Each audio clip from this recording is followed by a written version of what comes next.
Greetings, Goddess Body Mind Spirit community. This is Tyra Omilade, your goddess guru, your sister friend. And you know I love helping women align with their life purpose using the power of ancient wisdom and the goddess centered lifestyle. And today I want to talk to you about just this next installment in Journey to the Sacred Feminine Priesthood series.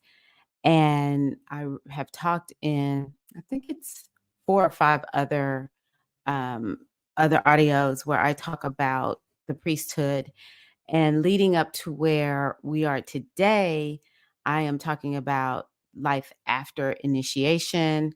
I'll see how far I go. But yeah, I mean, it's been life after initiation since 2006.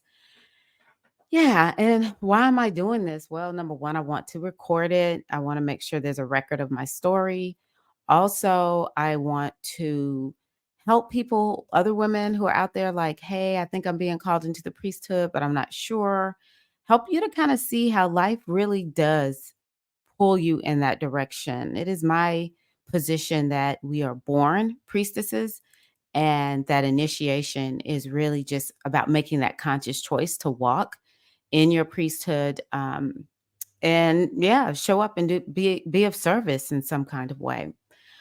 And lastly, some people may just be curious about how I became a priestess. So yeah. So what I want to talk about is what happened once I finished that Sacred Feminine Mysteries initiation.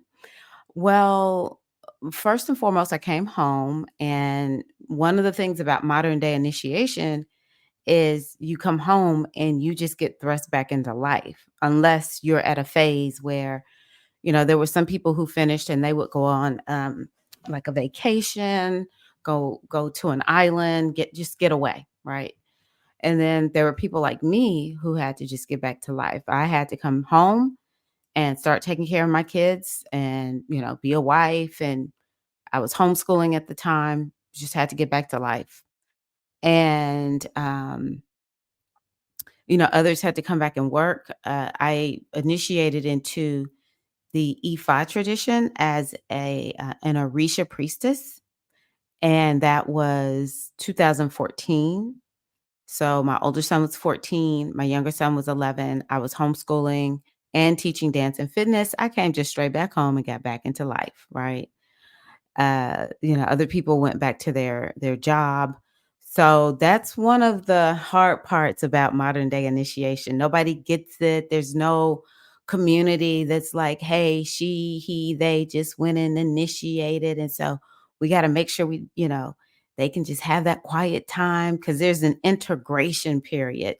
And it all depends on which initiation you do. But once you go through the priesthood, I would say that integration period is about a year, if I'm being 100, but for sure right afterwards, it's gonna be a couple of months where it's like you're living in 2 worlds. That's how I felt. I felt like I was living in 2 worlds, and, there was the part of me that was the body was there, and it's like, "Okay, cook, clean, work," do all these practical things, these mundane, I put that in quotes, things, and then there was the part of me that was kind of like, "What just happened?" And just feeling otherworldly, super spiritual, sometimes super emotional, and a little bit confused. My initiation into the Sacred Feminine Mysteries was my first one, my first official one, and so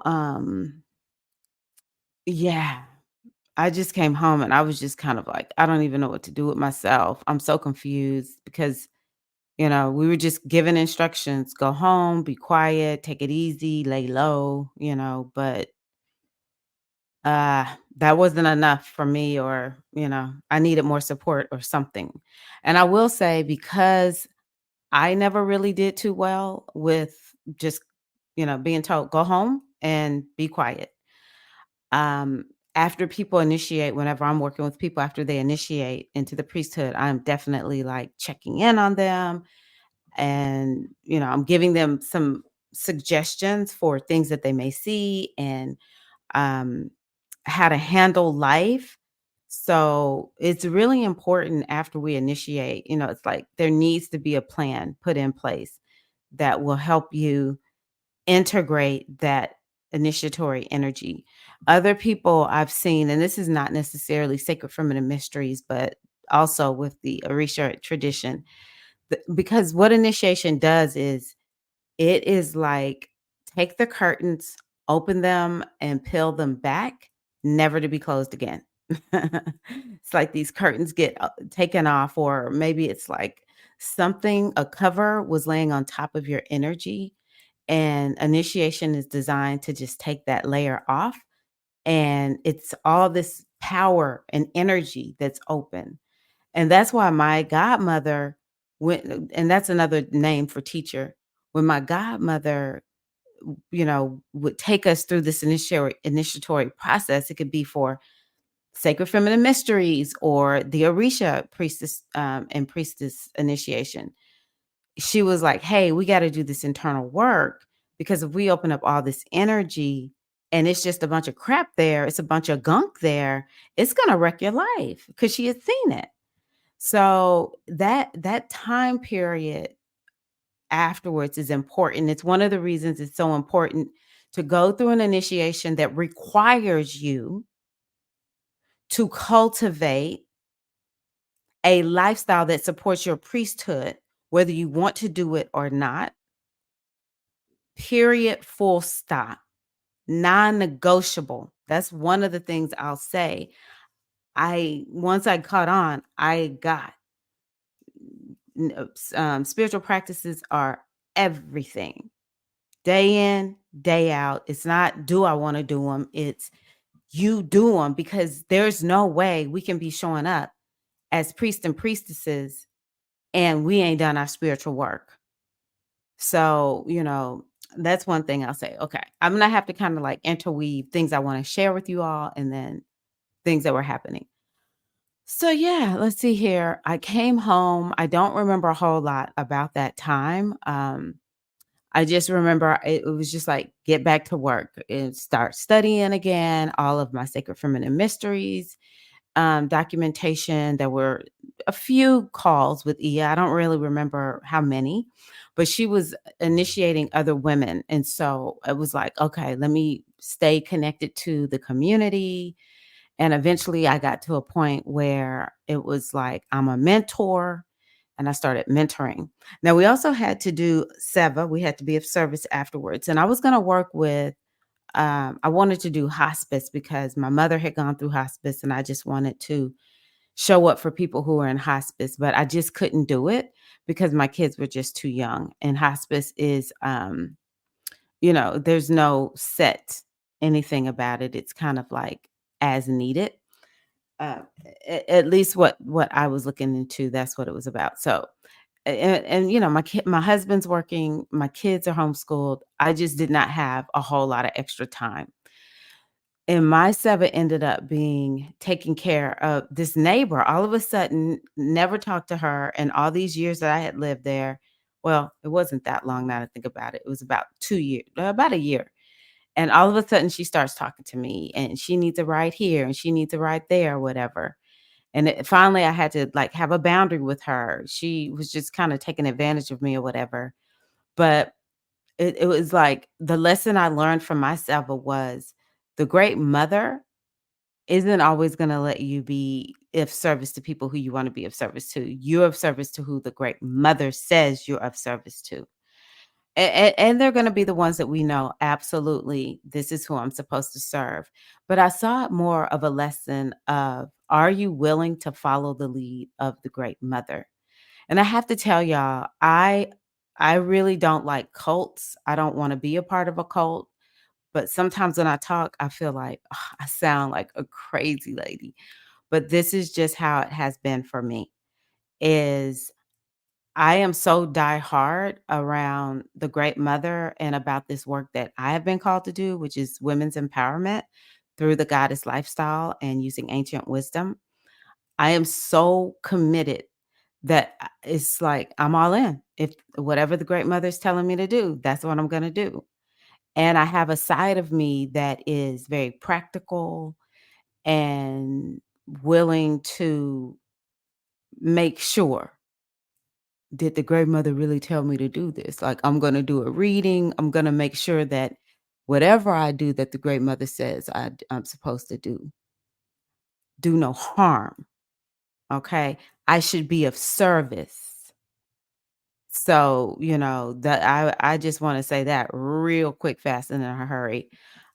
One of the goddesses I love working with is my aunt.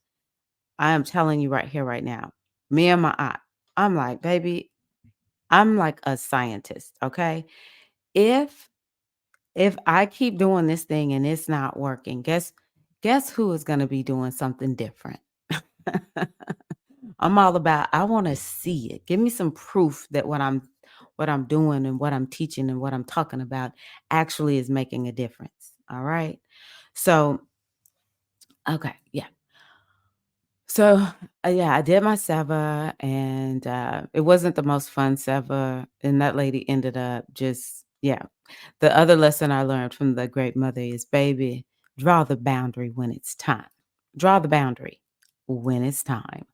So, yeah, and then I just there was at some point where it was almost like I just got back to life, kind of like business as usual.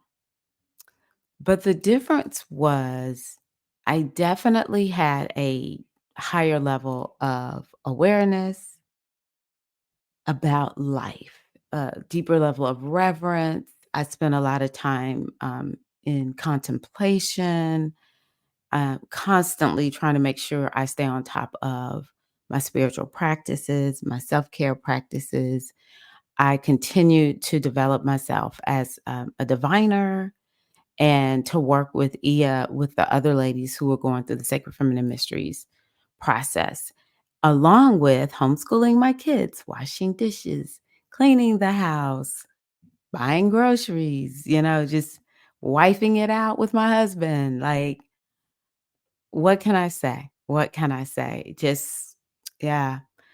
So, about 2008, I started going through the initiation into the priesthood, the Orisha priesthood, initiating into Yemaja. So there is another goddess that I'm initiated into, though it's not Sacred Feminine Mysteries.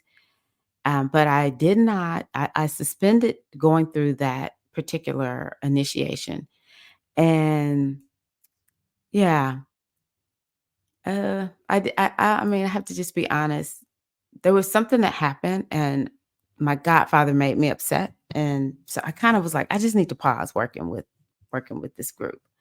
So I paused it, and at some point, I started helping with some ladies who were initiating. Ia was like, "Hey, can you help with this person's initiation or that person?" So it was like I just kind of kept working on the side as, volunteering the whole time. And my thought always was the more I work with Ia, then I'll learn what priestesses do and it will help me to get stronger as a priestess. At the time, I just had to raise my kids. One thing I will say as a priestess is I used it to help me navigate being a mom. There were times when I was like, okay, my child is struggling. I'm not quite sure why. Eventually, really not until my older son was 17, I found astrology. Well, I guess he was 16. I found astrology and I started using astrology to help guide, um, help me to understand what was going on with them and to understand their personalities. Like it helped me to understand why my younger son was resistant to and challenged with reading. And now I will say, when I first homeschooled my kids, I did a reading using my Metunetter oracle that I mentioned in another recording. And um, it was like, what's the advisability of my younger son being homeschooled? And I got like a definite yes. I asked about my younger son, definite yes. So I was using my priestess tools a little bit before I started homeschooling, but definitely part of the priestess lifestyle for me is using the wisdom and the tools to help better my life, to help me, you know, with the people I'm in relationship with. My husband, I don't do a whole lot of readings or anything about him because that's not his tradition. And I just want to honor his tradition. Um, and sometimes I might just for my own information, but typically I just do readings about me and my kids. Um, okay, so that just continued after being a priestess, and I just kind of actually got a little bit lost, if I'm being honest. There came a point where I didn't even know what I was supposed to do as a priestess. It felt, um, yeah, almost like no man's land, and it was to a certain degree because I was just so deep into being a mom. And then, uh, 2014 is when I went through the initiation into the Orisha tradition and I initiated into the goddess Yemoja, who just so matches my energy so much. The mother archetype is me, Yemoja, or some people say Yemaya, mother archetype. Um, and that began to open up, a little bit more for me because now I'm initiated into an ancient tradition. Sacred Feminine Mysteries is ancient, but it's like a modern take on it just because, when was the last time there was some goddess tradition that was being handed down to women? Right? All of us are just getting channeled, our teachers are getting channeled and then we get our part of the channel and we're just handing it down. So to be initiated as an Orisha priestess made me feel like this was a really good compliment because I got the Afro and I got the feminine, which are very important to me. And I'll say since that initiation, I really and just wanting to use this gift because for me, understanding what it means to be a priestess is you got to identify your gifts. And then it's like, how do you keep using these gifts so that you get, you become a master at them? And, of course, they're being used to be in service of the world or to the world. Honestly, motherhood it took precedent over everything. I had a YouTube channel that I started. This was actually in 2011, just because I kind of felt like I have a message. I felt like there was a channel. Once I went through, while in the Sacred Feminine Mysteries initiation, I identified the ancient mothers as my primary guides outside of my ancestors, of course, outside of my own higher self, which I call the Ori or Yemoja, my Orisha. Um, you know, I'm saying in addition to, let me say it that way. But yeah, who guides me? It's like, what sect am I a part of? And I would say the ancient mothers. And the ancient mothers are a council, as I see it. They are a council of very powerful feminine energies that it's like part of their mission is to heal women. And then part of their mission is to help keep this world moving in the right direction.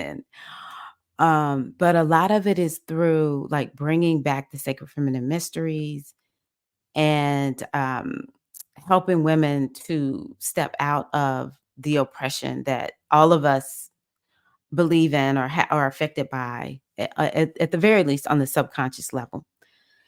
And so yeah, just how much can I connect with the ancient mothers? They guided me to start a website and to put things on the website. And on the YouTube channel, it was like, Tyra, go make a video about this. And I'll make the video and talk about whatever. And it was kind of like all these years, I'm just kind of like using this energy, maybe, not like I am now, like full on business, not like that, but definitely a small scaled down version of it because I just kept thinking, let me just keep practicing, keep honing it. You see, I got initiated in 2006 and 2014.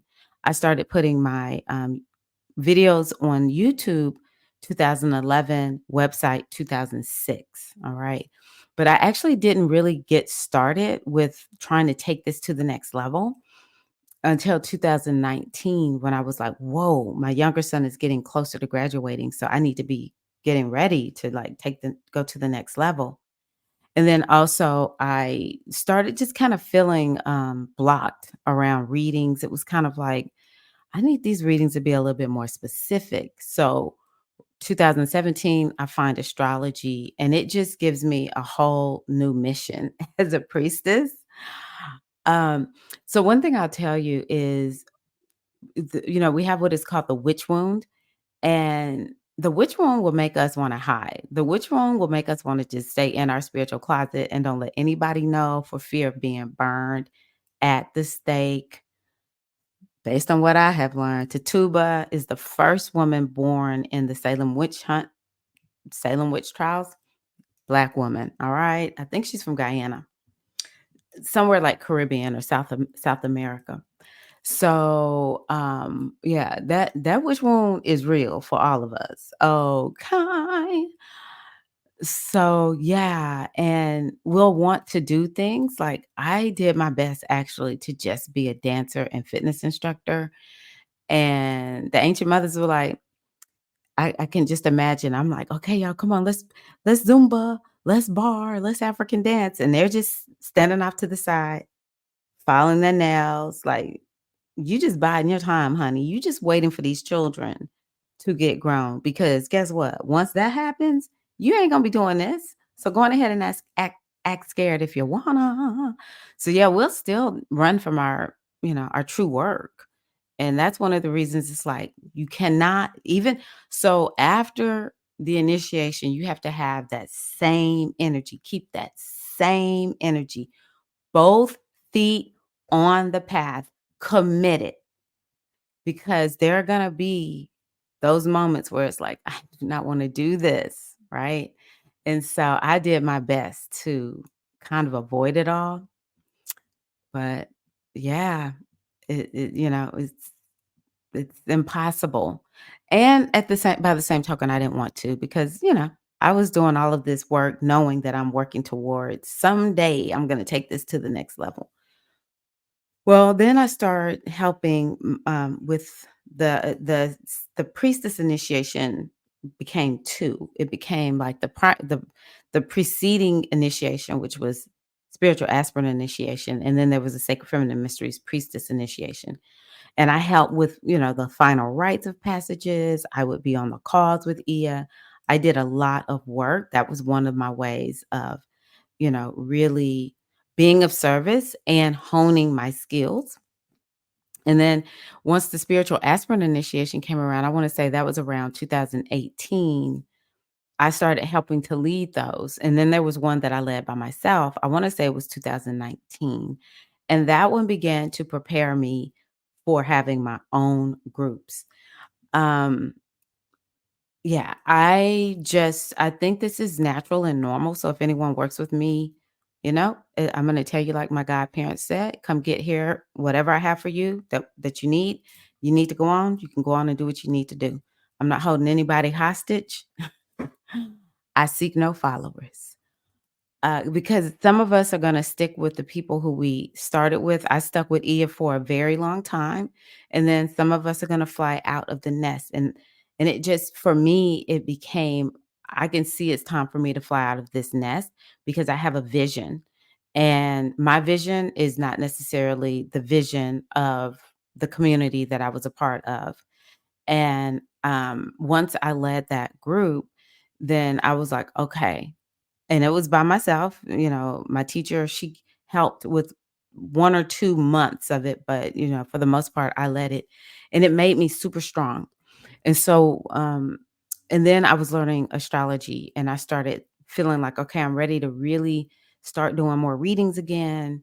I don't feel this stuck because now I have astrology, and it's way more, I can make things customized and more specific to the individual." And I just started feeling stronger and stronger and stronger. And so when the pandemic hit, that's when I said, "It's time for me to launch this full on because I don't wanna teach dance or fitness anymore." And so 2019 was the first year actually that I was like, "Okay, let me try this." And I started with a small little membership, mistake. I just didn't feel ready for coaching, but I could tell that I needed to get some coaching skills. And so 2020 happened. I gave up the dance and fitness and just thought, let me just work on this business. And I really some days have wish all I wish I had to do was just do readings.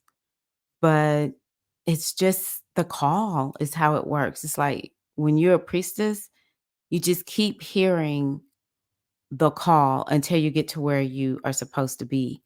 If anyone told me that I would be in love with astrology and hypnotherapy, I would be a little bit shocked, to be honest with you. For me, it's all about divination, like women learning how to use divination, understanding what cycle they're in, living according to the energy that is speaking. So that's where astrology is so helpful. And it's about the goddess, it's about the divine feminine energy, the great mother, and what I call the goddess centered lifestyle. Every woman who is living according to, in a way that feeds and nourishes her feminine energy, is a woman who is going to thrive. It's just what I've noticed with the women who I work with. So, but how I was supposed to do all of that is like I had to kind of figure that out. And in a modern day world, sometimes it takes a little bit of time. What I will encourage you to do is please, please, please don't be on a search just because you don't want to do what you know that you have been put here to do. You don't wanna just keep running from your destiny. It's better just to do it. I remember once I learned astrology, I was like, "Oh my god, I've really gotta have a spiritual business now that I look at my chart. I cannot get away from having a spiritual business." So, yeah, I guess I've done it. But, just and that's why I'm making this because maybe this will help you to not be running in circles because you're scared or it's so weird. Remember, we walk a different path. And once we accept it and then we make peace with it, it's so easier. So, yeah, I have just been on this journey since where it's like, how do I continue to grow and serve people at the same time? That's number 1. And really, what is my way? What is my way? I became an amazing priestess, but in order to have a life where your life is supported by your priesthood, your priestess work, you gotta learn business, right? And you've gotta be an entrepreneur. There's just not like this place where you can go and just get hired.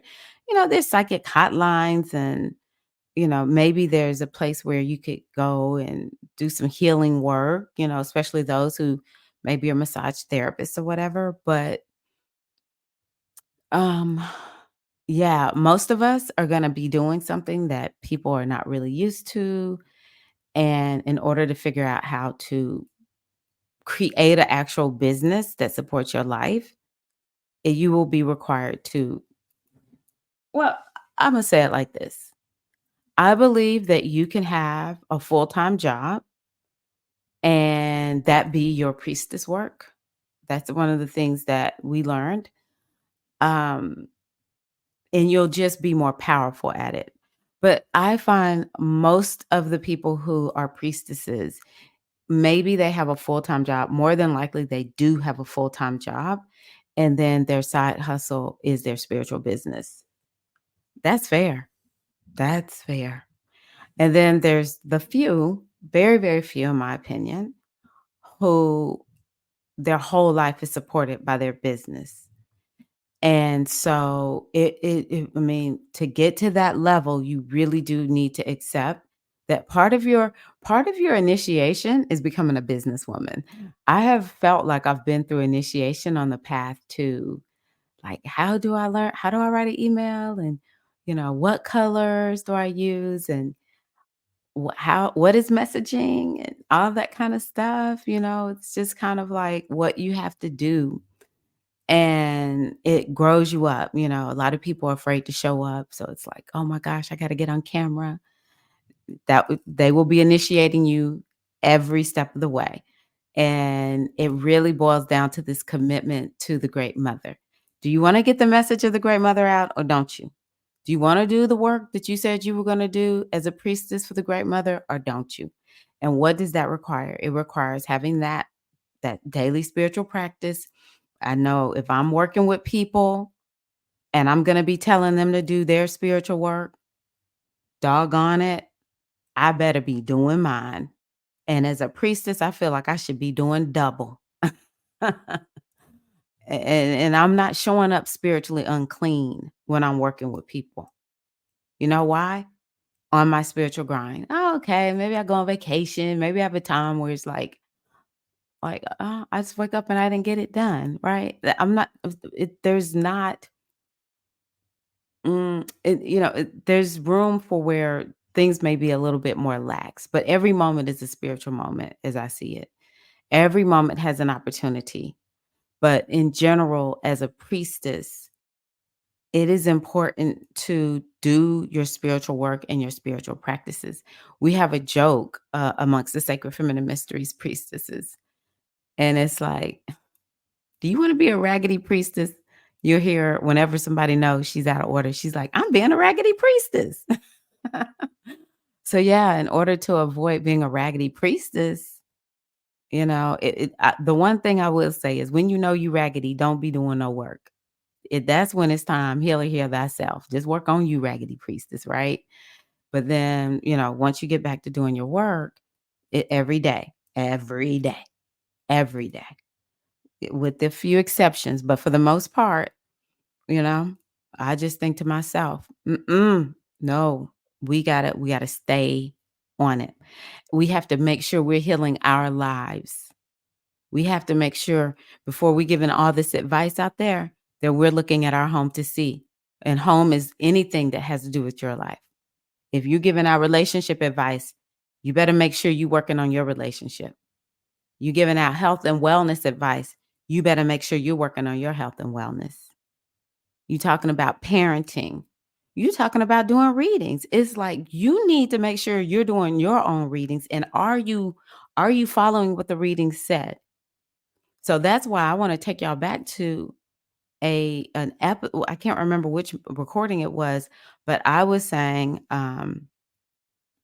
that, like, for real, I expect to see some results of my spiritual work. I'm not just doing this I don't know. I don't know what people think. I don't know what people think being a priest or priestess is, or doing spiritual work, following spiritual principles.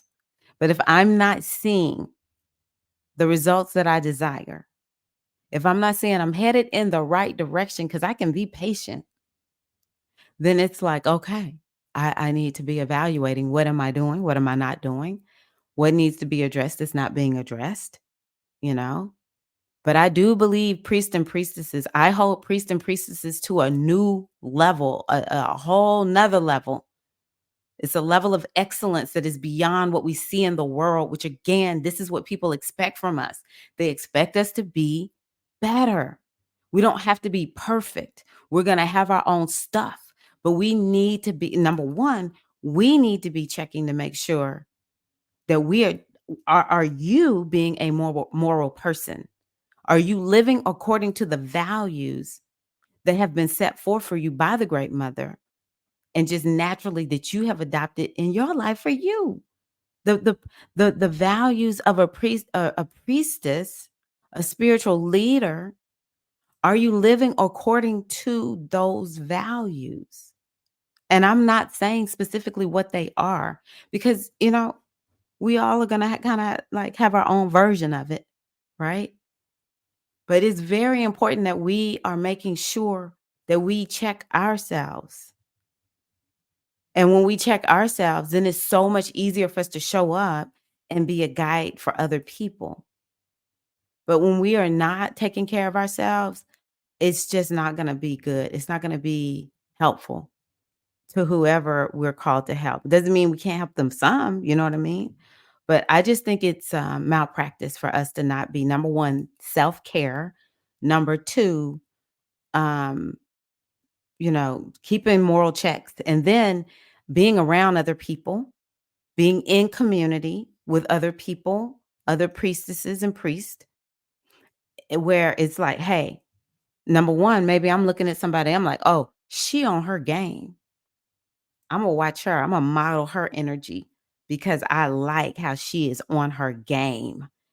Or it could be, somebody calls me out like, "Hey, you not acting right now, and I gotta let you know about that yourself because you a priestess, and what you doing is not okay." All right? Our lives should be looking better in some regard once we become priests and priestesses. Maybe we have more peace. Maybe we feel a little bit more healed up. Maybe our money start looking better, our career start looking better, our relationships start looking better. All right? Something should be changing. And that priesthood is an act. It's not a noun, it's a verb. We should be taking action. Action in our own lives, action to heal our family lineage and to heal the community and the world at large. Actions. Now that action might be I'm channeling energy. That action might be I'm making a YouTube video and sharing wisdom. That action might be I'm gonna make some herb mixtures or write a book, or I don't know what that action is. All I'm saying is it needs to be something. The road and the path of the priestess is not one of prestige. Although I think priestesses and priests should have a level of prestige. I learned this from one of my trainers. We should have a level of prestige. We should have a level of people being like, "Oh my gosh, so and so is here." But we don't wish to be, in my opinion, a true spiritual leader does not wish to be on a pedestal. A true leader is like, "Hey, I wanna lock arms with you. I'm willing to be out front. I'm willing to say, 'Okay, this is what we about to do.'" And by the same token, I'm not better than anybody. As a matter of fact, the whole community is gonna be making, contributions. The whole community is a leader within itself, leaders within leaders within leaders, right? Um, it's it's, um, it's a path of healing and spiritual awakening. It's a path of maturity, discipline, commitment, steadfastness. It is a path of humility and devotion and service. And it's a path where you walk different from the rest of the world and you have to kind of be okay with it because you will never exactly be like, you will never actually feel like you fit in once you step into onto this path consciously. And so if you hear that call, I hope that this has given you some insight and making you feel seen, and also to give you something that wasn't given to me just because of the time that when I started, it just wasn't fully around. And that is to kind of help you to understand before you actually initiate what is required so that you make sure that you make that decision when the time is right and you're ready. Um, so yeah, I'll just say really quickly as a priestess right now, I've had a lot of transformation. When I was talking about the business piece, I had to start getting out and taking classes and getting into trainings and getting coaches to help me start doing my own programming, my own initiations. I have been doing readings for, over 2 decades now. And, I wish that was that's actually how I got on. I wish that was all I needed to do, but there was more, such as astrology, hypnotherapy, NLP, mindfulness. I'm also a master women's circle facilitator and trainer, and somewhat of a business coach. Also, I do help women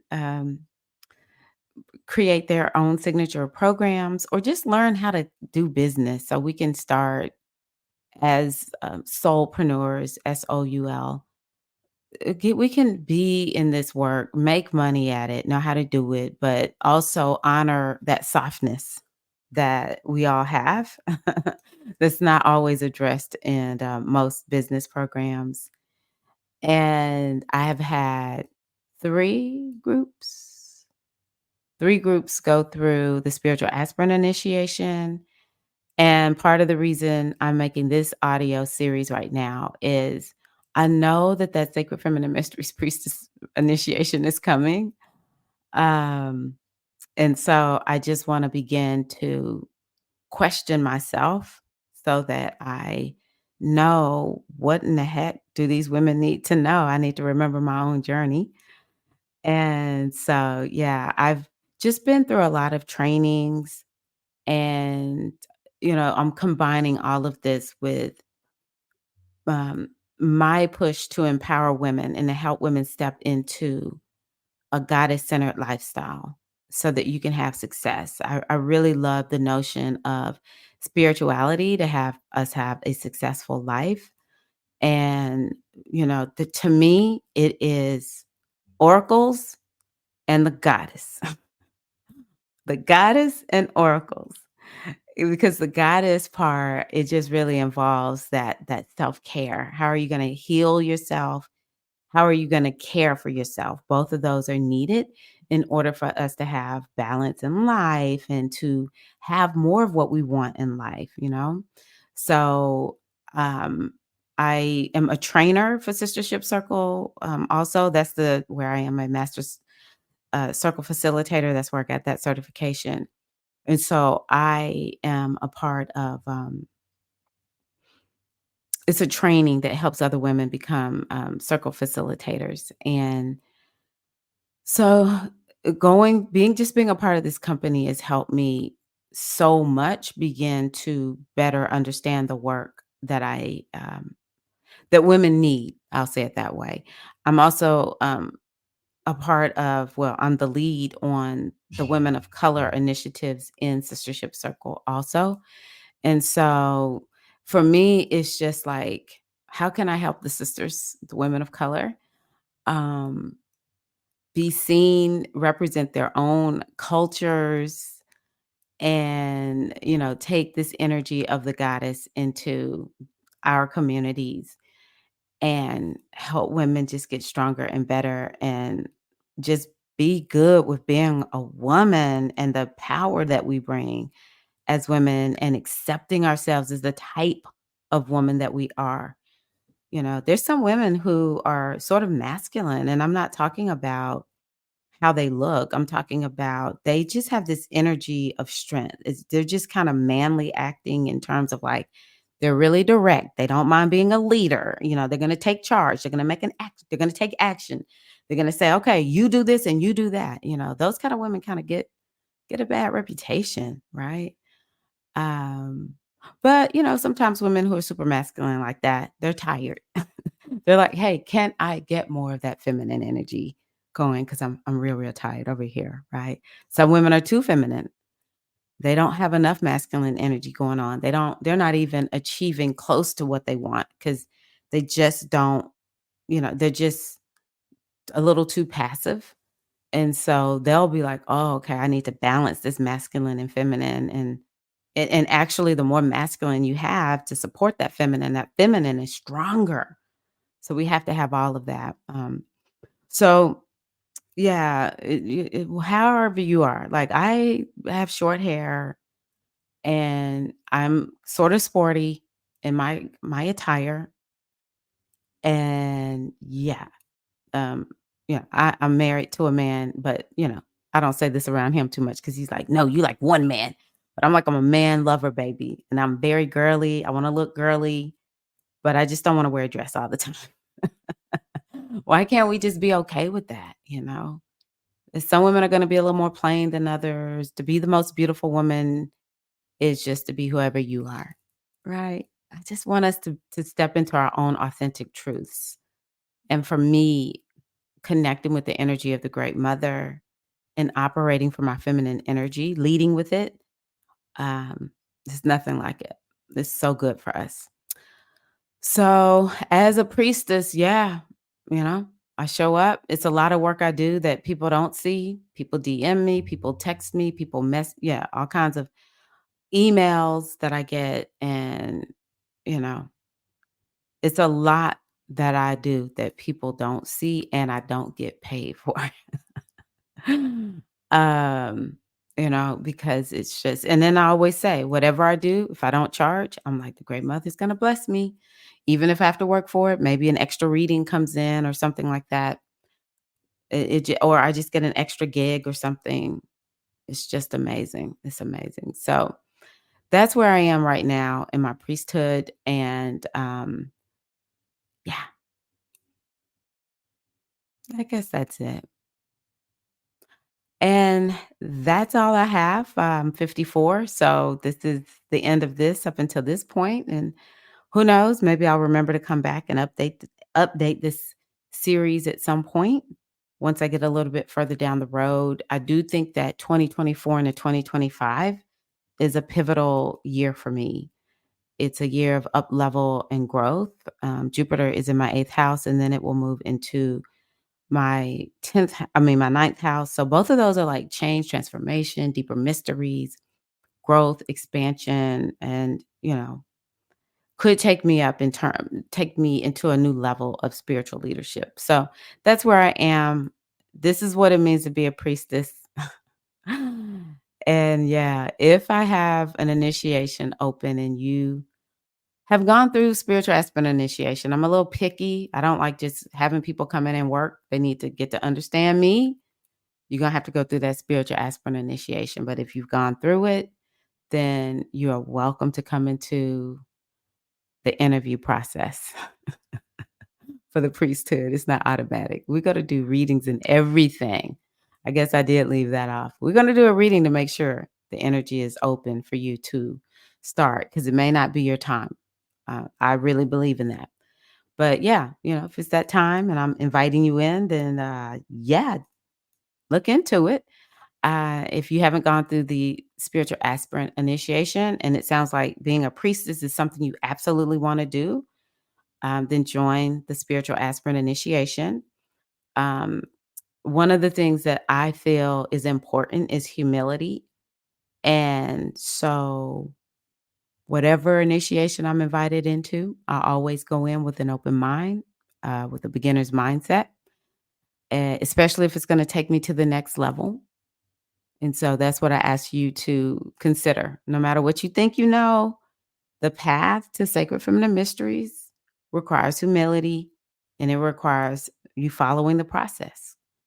And last little story coming into Sistership Circle, which is like the continuation or the next level of me, the work that I started with my teacher as a sacred feminine mysteries priestess is now being done through Sistership Circle. And the first level to initiate, or not initiate, it's the first program that people go through. And in particular, this company is about building women as leaders, not necessarily community leaders, which it could be that, but just the leaders of their own lives.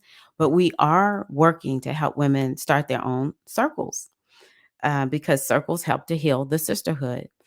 And when I came in, I was kind of like, I'm a twice initiated priestess. I've been through some really, intense initiations. And, I started that at 52. So I'm like, I know quite a bit. Woo! I'm so glad I came in humble with an open mind. Even if I knew it, I needed it at that moment. Like, that's another thing about being a priestess. You never feel like you arrive. You just know that there's a process and there's going to be the highs and the lows. And when you just allow the mother to work with you, even if it's like you think you already know this or whatever, then something better will come from it. So I went through How to Lead Circle program. And from there, the mothers decided I needed to do what was then Business Circle, very expensive program. I didn't realize it. And some kind of way I enrolled in it. and didn't realize how much it cost, and, I mean, I had a literal panic attack, first panic attack of my whole life, and I thought, "You know what? I think the mothers put me in here, so I'm just gonna have to trust that I'm gonna pay this off." And so, um, what ended up happening is the CEO of the company is the one who was actually teaching the program. And because I was in such close proximity to her, at one point, I said well, there was, like, this talk of, these gatherings that were gonna be for, like, a region. One was gonna be in the UK. We had seen a lot of Canadian sisters at one point. One was gonna be in Canada. And, I thought, "This is my opportunity to say we need a woman of color circle." And so, yeah, I said, "We need a woman of color circle." And Tanya was like, "Great. You're on it, Tyra. Me and you, let's do this through Sistership Circle." I was like, "Wow," because I was humble coming in to have the lead circle. The mothers, like I said, they just kinda scoot you to wherever you need to be. They'll get you there. And then I went to, uh, I became a trainer and went through the trainer process, master circle facilitator process, and now I'm doing, it's called the Feminine Freedom Method, coaching method. So I'm learning that all through Sistership Circle. And it's all because I just was like, let me just come in and just take this first level program. And actually, I noticed my opinion, the women who do How to Lead Circle, it's easier to do every other program in Sistership Circle. Just getting that foundation it's like I got reattuned to a certain degree. So when I finished Sacred Feminine Mysteries in 2006, I initiated into Yemonja in 2014. And so I started How to Lead Circle in spring of 2022. And so, it was like I need a refreshener or something like that. So never feel like you made it. Never feel like you are just there. And, even, when you're a priestess, but especially with you looking at stepping onto a path, the world is a little bit arrogant. There's so much information, but initiation and information, two totally different things. Just because you know something doesn't mean you've experienced it fully. And, I am as rebellious and resistant to being like everybody else as anybody. But I just feel like people should be humble and they should be working with the teacher to get initiated. I do believe in self-initiation. I believe that the Orisha, the mothers, they are actually the ones that initiate you, but there's something about initiating with a teacher within a community that if you do not do that, it's challenging. I'm gonna put it that way because you have nothing to like. There's no backdrop. There's to a certain degree no accountability. And we're stronger when we're initiating together. It's just how it is. Doesn't matter what the person's gender is. Humans, if they are initiating, they need to be initiating in community. I just think that's the way the ancients did it, and it's the way initiation needs to be for the priesthood. Because being a priest or priestess is not about being one. You will be alone a lot. You will be on your own path, your own journey, but it's to be in service to the rest of humanity. I remember I had a friend, sometimes he would get so frustrated, he's a priest, and he would be like, "I'm just gonna, lock away and just study." And I'm like, "Well, how are you gonna be helping people doing that? You can study, but you're gonna open that door and you're gonna walk out into this world and you're gonna help people." He was like, "All right." So, yeah, I'm stepping down off of my priestess, my little priestess soapbox. But at least part of what's important to me is you understand who you working with. I'm all in. I'm an all in kind of girl. Scorpio rising. All in kind of gal. So yeah, hope that has been helpful. Thank you so much for listening and yeah, connect soon. Peace and love.